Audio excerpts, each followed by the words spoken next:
Perkenalkan, nama saya Akbar Raihan dari kelas perancangan siang yang dibimbing oleh Ibu Insinyur Liza Aulia, M.Ars. Di sini saya akan menjelaskan tentang tugas perancangan rumah tinggal plus rumah inap saya yang berlokasi di Nusa Tenggara Barat.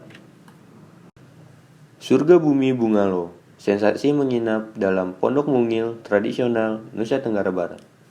Sebuah penginapan berkonsep vernakuler dan tanggap respon terhadap virus COVID-19. Penginapan yang memiliki 3 unit kamar berkapasitas double bed dan 2 unit twin bed. Penginapan yang sangat cocok untuk Anda yang ingin menjauh dari hiruk pikuk perkotaan. Karena penginapan ini berada jauh dari pusat kota. Penginapan yang berlokasi sangat indah, bak surga yang berada di bumi. Bagaimana tidak? Penginapan ini dihimpit oleh persawahan, pantai, dan gunung. Ketiga keindahan tersebut terdapat dalam satu lokasi dan Anda bisa menikmati di dalam penginapan ini. Surga Bumi Bungalow dirancang dengan memanfaatkan bahan alami yang mudah didapat di daerah tersebut. Hal ini merupakan salah satu ciri dari arsitektur vernakuler. Material alami ini pula yang menambah kesan tradisional dan sederhana yang akan membawa kita untuk melupakan kehidupan perkotaan. Salah satu konsep yang terdapat di dalam Surga Bumi Bungalow ini, salah satunya ialah konsep vernakuler yang saya pakai sebagai acuan dalam konsep vernakuler bangunan rumah inap atau rumah tinggal saya, yaitu vernakuler Nusa Tenggara Barat. Adapun rumah adat yang berada di Nusa Tenggara Barat yaitu meliputi rumah adat NTB Dalam Loka, rumah adat Balai Bonder, rumah adat Balai Lumbung, rumah adat NTB Balai Jajar, dan rumah adat Balai Tani. Selain konsep vernakuler, di sini juga ada konsep new normal, yaitu untuk merespon tentang pandemi COVID-19. Saya menarik kesimpulan, untuk tapak diperlukan wastafel untuk mensterilisasikan tangan para pengunjung atau pengguna rumah, lalu memiliki sirkulasi yang luas untuk tidak terjadinya penumpukan massa, lalu memiliki sirkulasi ruang yang baik untuk pengudaraannya. Lalu studi rumah tinggal.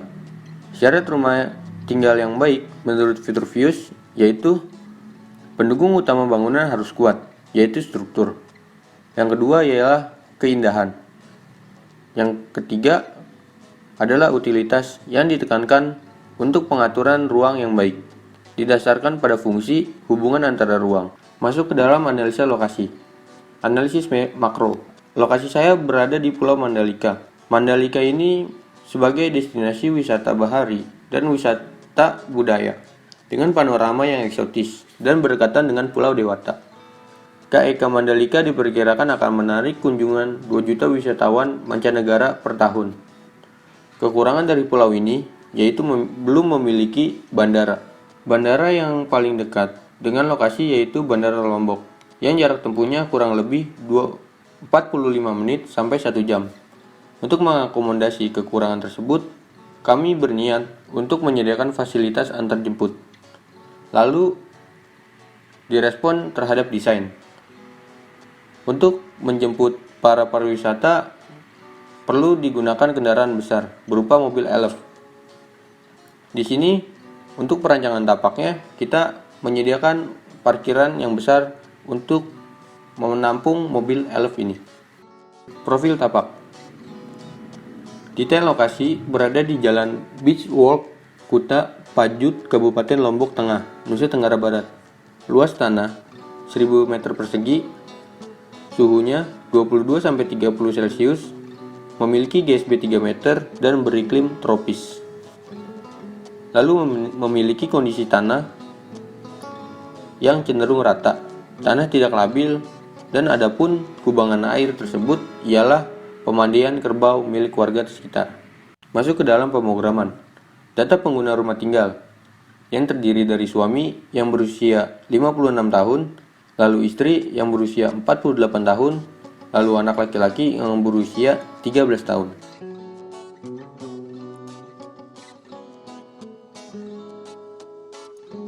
Masuk ke dalam tata ruang. Anak panah menunjukkan view terbaik pada site. View tersebut berupa pemandangan pantai Mandalika, Queen Beach yang hanya berjarak 15 meter dari batas site.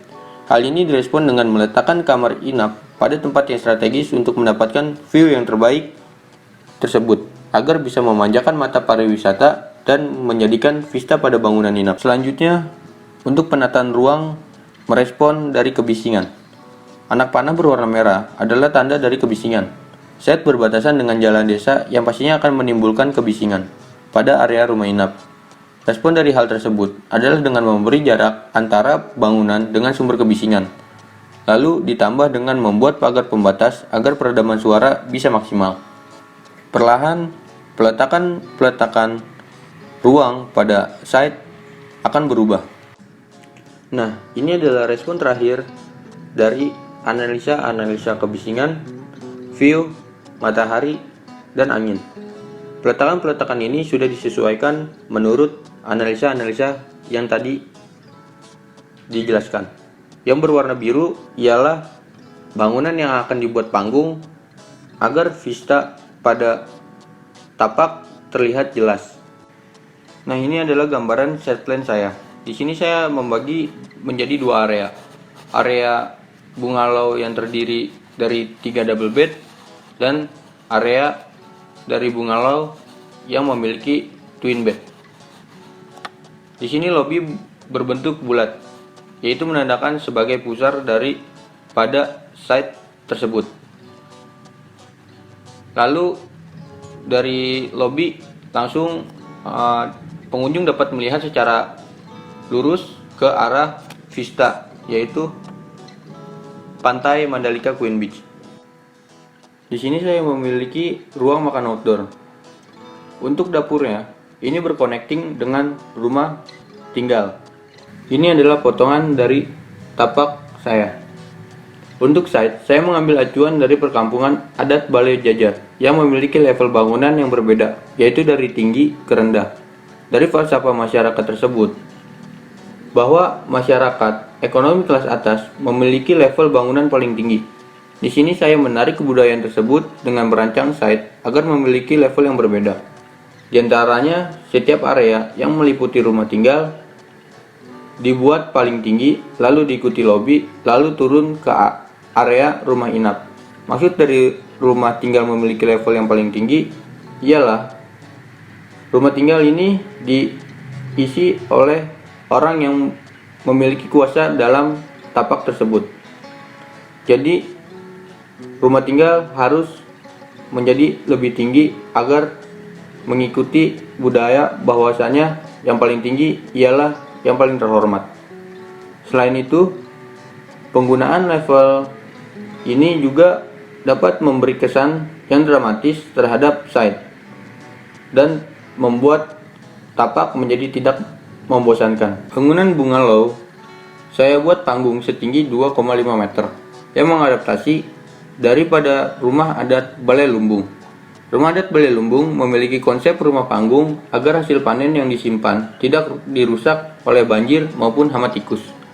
Pengalihan fungsi pada rumah inap, yaitu area bawah saya jadikan area servis, lalu area lantai 2 diperuntukkan untuk ruang tidur, dan bangunan panggung ini juga membantu untuk mendapatkan pemandangan yang lebih luas dan menjadikannya daya tarik tersendiri pada rumah inap ini.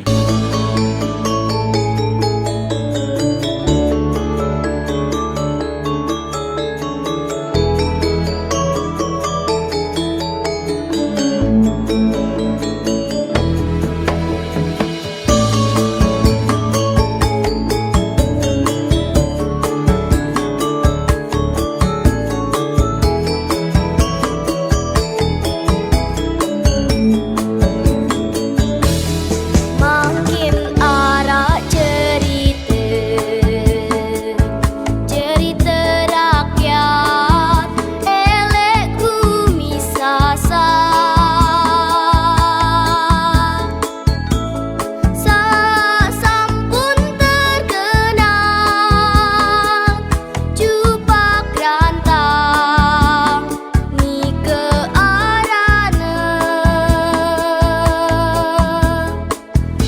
Sekian presentasi dari saya, kurang lebihnya mohon maaf.